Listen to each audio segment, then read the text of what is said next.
Mr. Wagner. Morning, Your Honor. Morning. I may just have a moment. My friends, Mr. Rabinowitz and Ms. Whaley, and I represent the applicant, Howard Shapiro. Just as a matter of housekeeping, Your Honor, may I confirm that you and all members of the audience have before them the application record that can be found at tab 4A. Yep. The expert report on tab 4C. And the case law and authorities on public policy, which can be found in tab 7A through E.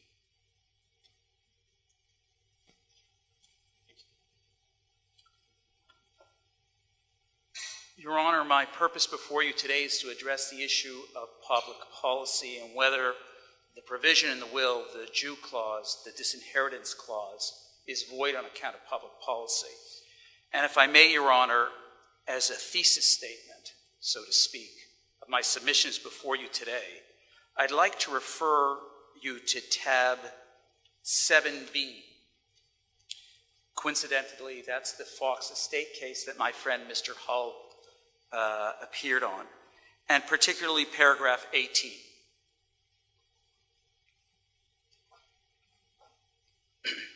This is obiter, the case, and while the facts of the Fox Estate case don't fall squarely on the facts before you today, Your Honor, it's worthwhile to read the obiter of the judge. Paragraph 18. I am of the view that in this case, it would be contrary to public policy to permit a trustee effectively to disinherit the residual beneficiary because he dared to marry outside the religious faith of his mother. While there were decisions in the past which have upheld discriminatory conditions in wills, in response to a query from the bench, counsel in this case, Ian, you were counsel in this case, right? Counsel in this case were not prepared to argue that any court today would uphold a condition in a will which provides that a beneficiary is to be disinherited if he or she marries outside of a particular religious faith. I find compelling Mr. Eastman's argument that if a testator could not do so, then his trustee could not do it for him. Your Honor, my submissions today is that provisions in wills that discriminate against people because of their religion are void for offending public policy. Before we look to public policy issues, Your Honor, I'd like to speak with you and the audience about certainty. Often when will provisions like this were brought before the court, there had to be some certainty before they would apply such a will provision and uphold it. If I may, Your Honor, I'd like to refer you to tab 8F at page 2, subsection E. The title of that provision is Failure of Condition for Uncertainty. And this is from, I believe it's Waters on Trust, starting with Re Borwick. In Re Borwick, in 1933, involving possible restraint on freedom of religious allegiance, conditions requiring persons to be openly and avowedly Protestant, or to confirm to the Church of England, or not to marry any person not of Jewish parentage and of the Jewish faith, have failed for uncertainty. Let's talk about why. In the four streams of Judaism, we can't agree on who is a Jew. The Reform says it's enough for the father to be a Jew. The Orthodox say it's enough for the mother to be a Jew. The Orthodox won't accept Reform or conservative conversions, and some rabbis will accept people such as the Falashas from Ethiopia as Jews, and others do not. Our fact situation is a little bit different, I grant you, Your Honor. In order to inherit, Howard Shapiro must marry a Jew in accordance with Orthodox law, as determined by a rabbi of Sher Shemayim. But I submit to you, Your Honor, even that is uncertain. Even under Orthodox Jewish law, there's uncertainty as to who is a Jew. My friends will say, but the will has certainty because the clause says that the Orthodox rabbi from Sher Shemayim will make that decision. But even according to Orthodox law, sometimes there are doubts cast aspersions about Orthodox conversions. In Israel, for example, the rabbinate today is made up of a constituency in Orthodoxy called Haredi Jews. Just like some Orthodox Jewish courts do not accept conservative conversions, some Haredi Jewish courts don't accept modern Orthodox conversions. And, Your Honor, it's not my role or not my purpose to cast aspersions on any of these individual camps or the integrity of their decision-making process. It's just not so certain. And, Your Honor, even if certainty is not a problem, I submit that the disinheritance clause offends public policy because these clauses are racist. I refer you to tab 8F, page 7, at the bottom of the page, number 6. Are you there, Your Honor? I am. It refers to a case that stands for the proposition that conditions intended or tending to discriminate racially are void, even if they pass the test of certainty. Let's talk about the case, Your Honor, of Midland versus Hirschman. Testator had left his property to a daughter. There was a condition. She wasn't allowed to marry a Jew. But the daughter did marry a Jew, and she challenged the cause. McInnes J. held that the language to constitute malum prohibitum, and that the condition being precedent, it was just merely struck out. But the judge made some important comments which I submit to you are relevant to the case at the bar. Any propensity towards racial discrimination has no place in this country, and while it may be open to a testator to lay down the conditions upon which his children may or may not share in his bounty, yet insofar as those conditions involve racial discrimination, his language must be precise and explicit and clearly within the law if he expects the court to assist him in the fulfillment of his aims. Your Honor, if I may, I'd like to refer you to tab 8F, where Professor Waters refers to a decision of Tarnopolsky J. in Canada Trust Company versus the Ontario Human Rights Commission. There was a foundation set up. It was called the Leonard Foundation Trust, and it was set up to provide scholarships restricted to Christian students of the white race. If the trust, in this case, Your Honor, the trust was found to be void on the basis that it violated public policy.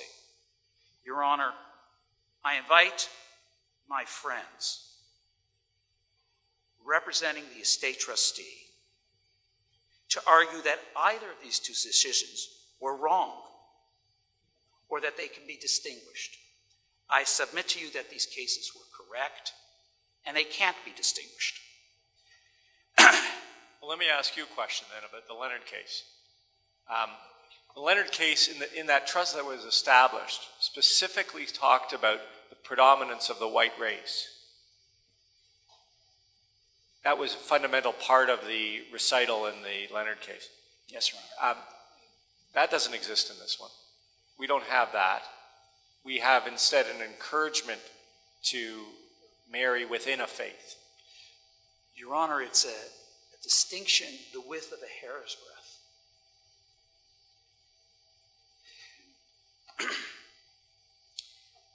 There are those who might argue in a free and democratic society that it is no less praiseworthy to keep the white race any more than it is to keep the Jewish faith. We may in this room disagree, But in a free and democratic society, they will make that argument.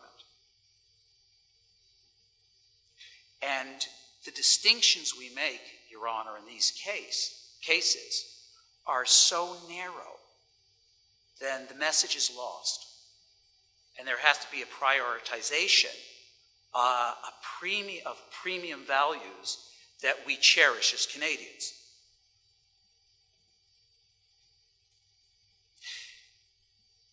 The decisions that came earlier on that allowed these types of discriminatory clauses came before the human rights legislation. It came before the Charter of Rights and Freedom, which reflect an evolution of the graying of Canadian society. My friends will not argue that these cases, the Leonard case, the Hirschman case, they won't argue that they're proper. And, Your Honor, if we allow a Jew to discriminate against a Gentile today, what is to stop us from allowing Gentiles to discriminate against Jews tomorrow?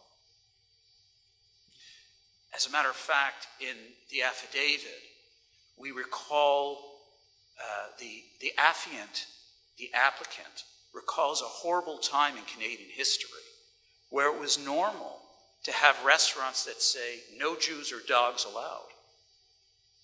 We were in a society where Canada didn't allow Holocaust survivors to gain entry because, as the phrase of the learned professor, Irving Abella said, none was too many. To stop all discrimination, we have to stop all discrimination.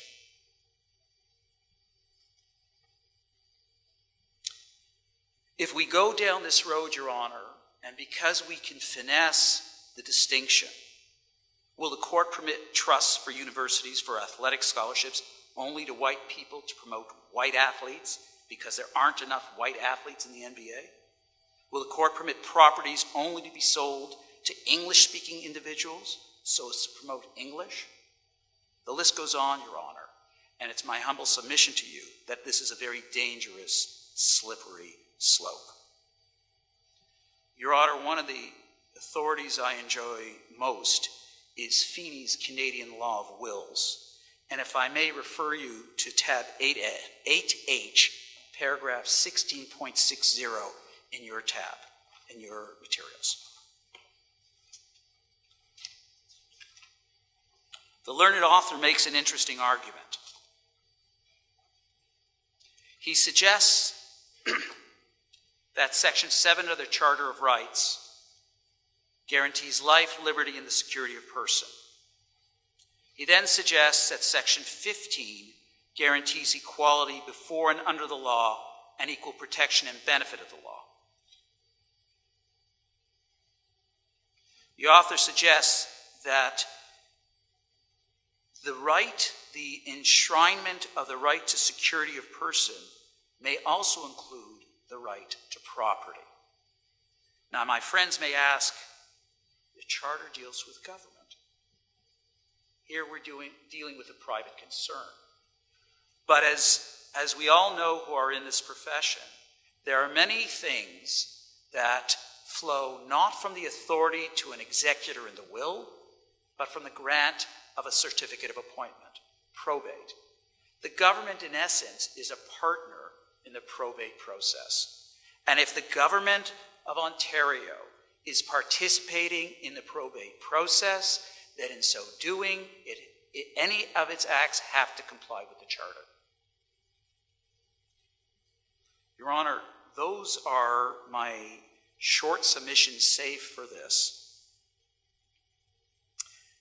My friends brought up that this application is an attack on testamentary freedom. To quote the Latin phrase that Lord Denning often used, bubamisis, Your Honor. Bubamisis. Today in Ontario, no one really believes in the absolute right of testamentary freedom. When there's breach of public policy, it is an appropriate instance for those rights to be circumscribed. Our courts introduced the concepts of constructive trust to prevent what we considered inappropriate testamentary freedom, the exclusion of a spouse, the exclusion of children who were dependent financially and emotionally on a parent. The Family Law Act was instituted, where our legislature came about and said, sorry, sir, you can't cut out your spouse. She has a right to division of net family property. The Succession Law Reform Act says, excuse me, sir, you have obligations. You have to support your spouse. You're dependent. My friend Ms. Whaley will speak more about the Succession Law Reform Act, but let's recognize that the right of testamentary freedom is not absolute. Just like we can't yell fire and have everybody rush for those exits, we can't have absolute freedom. And that's certainly recognized in many parts of the world. In Europe, there are forced heirship laws. In British Columbia, they provide for, again, I would suggest to you on the foundation of public policy concerns, a moral obligation to the children. And if I may, Your Honor, in rendering your decision, both when you do so orally and in your written decision. Yeah, you may have to wait for that one. Yeah. You have a reputation for that, Your Honor. I'd ask that you comment on professional ethics and liability in this situation. What I mean, Your Honor, is that we have 6 senior lawyers here today. That's costing this estate cumulatively $4,000 an hour, at least. And I'm not even including Howard's bill. So now we're at 8,000. I was not going to say so, Your Honor. Who is paying that cost? The estate?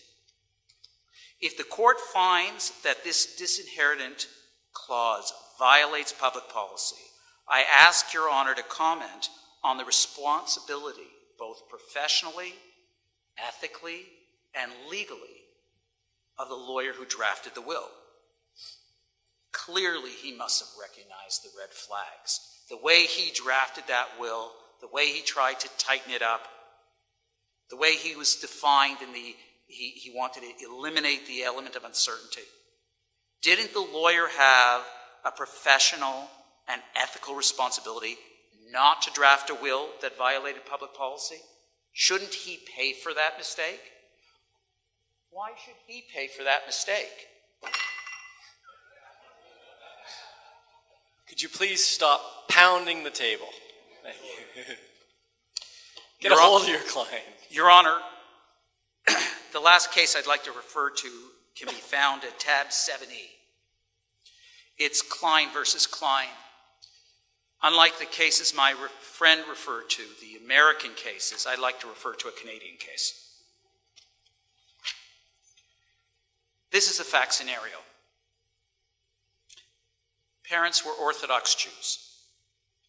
The mother made a will which provided, 1, should any of my children marry out of the Jewish faith, the share of the said child, or the balance unpaid thereof, as of the time of the said marriage, shall devolve to my other children or child, as the case may be, the issue of the latter to take place of the deceased parent.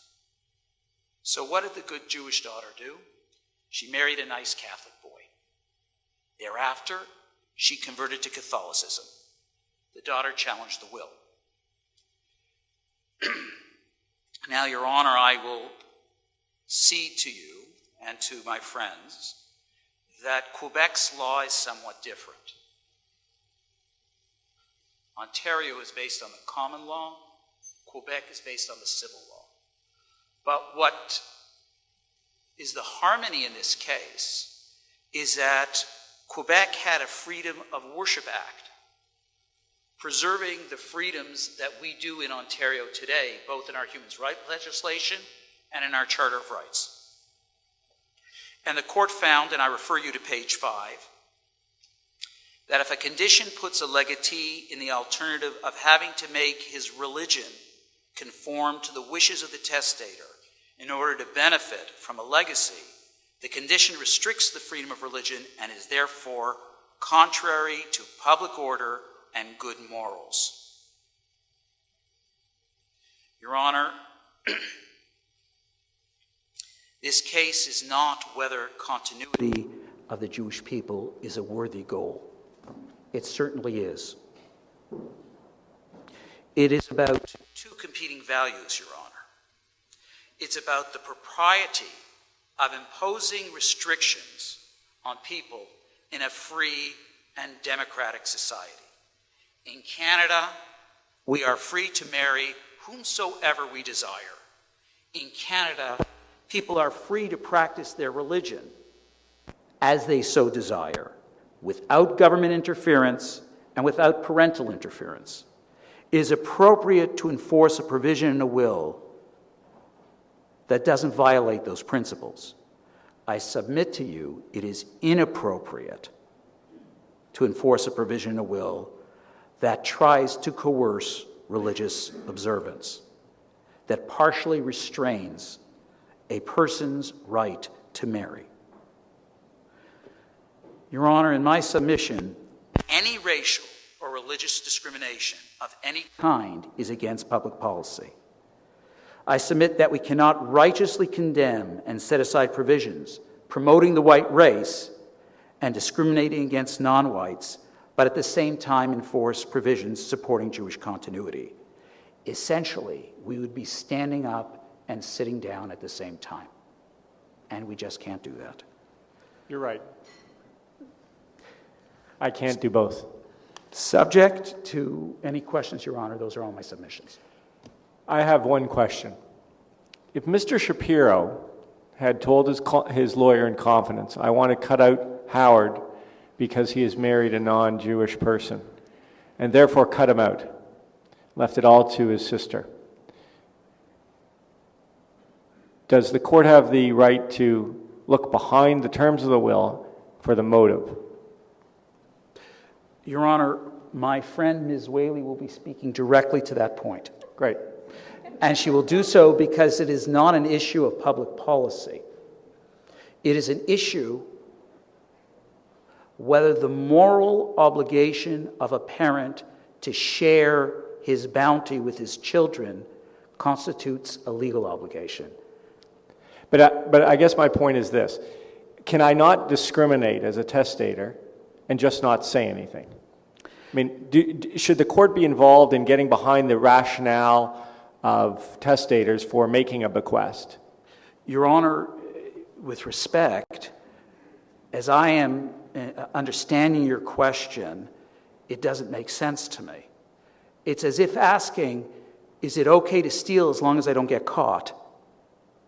That's not before the court today. Before the court today is a person is discriminating against a son for marrying outside the faith. It's in clear eyes for everybody to see. It may be that if he didn't get caught and you camouflaged the reasons behind it, that it wouldn't be challenged. But that has no impact on the matter today before you. Okay. Thank you. Thank you, Your Honor.